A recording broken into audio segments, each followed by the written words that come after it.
Hey everyone, this is Social Dissonance, also known as Shepherd.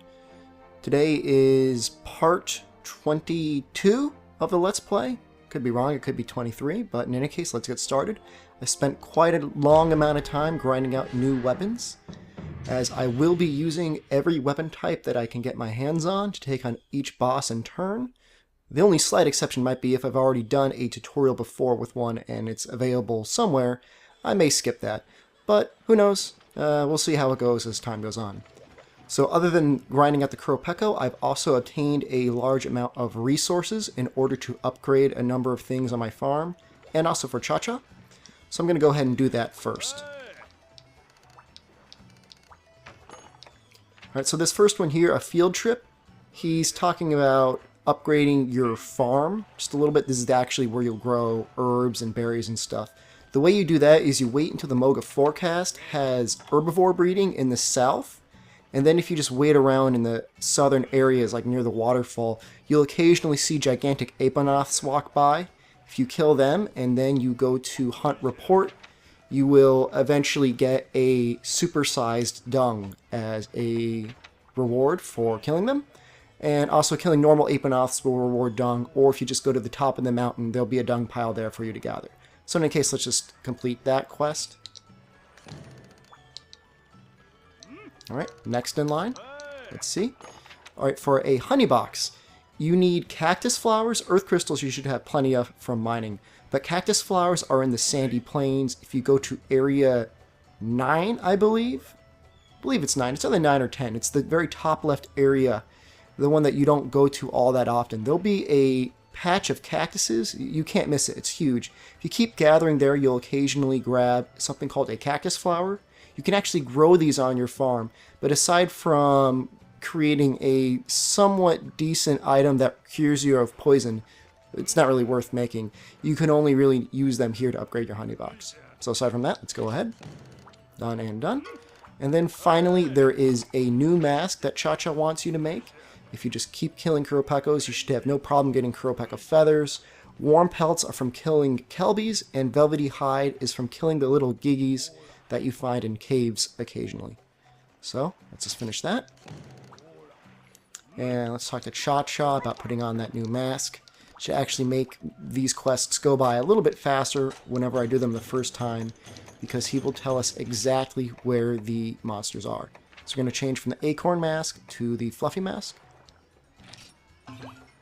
And something that you'll notice about Cha-Cha is as you change his masks, his personality will change and he'll start talking in different languages, which is kind of funny. So I'm just going to go through this really quick. He doesn't attack at all in the fluffy mask. All he does is support you. So the only thing that might even help him at all is just a defense boost. It will keep him around a bit longer. Maybe he'll dance more or just to take more hits. Oh, and one more thing is I collected a number of rare commodities. The way you do that is if you will hunt things out in the Moga Woods, say a great Jaggy or Kuropeko, if you'll capture them, you'll have a greater odds of receiving a rare commodity. I think you can still get them from killing. I think it happens more often if you capture. Of course, I could be completely wrong. In any case, let's do a rare trade here. Let's see, he has a upgrade to the captain. So I would really like that. It only takes one star. So I'm going to offer him a giant skull. And then I'm going to choose Captain Plus. I think that's fine by me. Okay, and so now the captain is going to be upgraded and he can go to better waters. Other than that, is there anything else that I want from him? Nothing immediately. The double barbecue spit is nice if you're playing online to cook meats a lot faster in high rank. And I don't even have Combo Book 3 yet, so Combo Book 4 will not help me. I might send him somewhere else. Let's see what the Hunter Realm has. It has the Waka Waka dance, so whenever he comes back, I will go ahead and trade for that. Alright, so I'll just demonstrate the upgrade on the Captain's Boat a little bit. See, he can now go to the Moga Shallows. You could eventually upgrade him to level 3, but in general, the third level of regions aren't all that helpful. The only thing you really get from it is occasionally a level 1 rare commodity, and if you really need those, you just get those from hunting in the Moga Woods. So let's see what sort of upgrades are going on at on the farm. And what this allows us to do is do more cycles of farming at one time, which makes our use of fertilizers much more efficient. So I'm going to go ahead and demonstrate that now. By the way, the honey box will let us cultivate honey. I don't really want to do that. What I have been doing is I've been getting them farming ice thaw pellets. I'm going to go ahead and give them a supersized dung. It used to be we'd only be able to do 3 cycles. Now we can do 5. So that use of supersized dung will be much more efficient. And when these come home, it's going to be a lot of money. And that will happen sometime soon. And other than that, I noticed that I have almost no money. So I'm going to go ahead and sell something. I'll probably sell some Kuropeko parts. Just because I've just so many of them. Because I hunted him a whole lot. Well, I guess I don't have as many of them as I thought. In any case, I've got a large variety of weapons. I'll be using the giant jaw blade on the Royal Ludroth, the bone tomahawk, the plume flint, the Renohasta, which required some strange beaks to upgrade, the bone axe plus, and a special bowgun set, which actually I think I'll use first, because why not?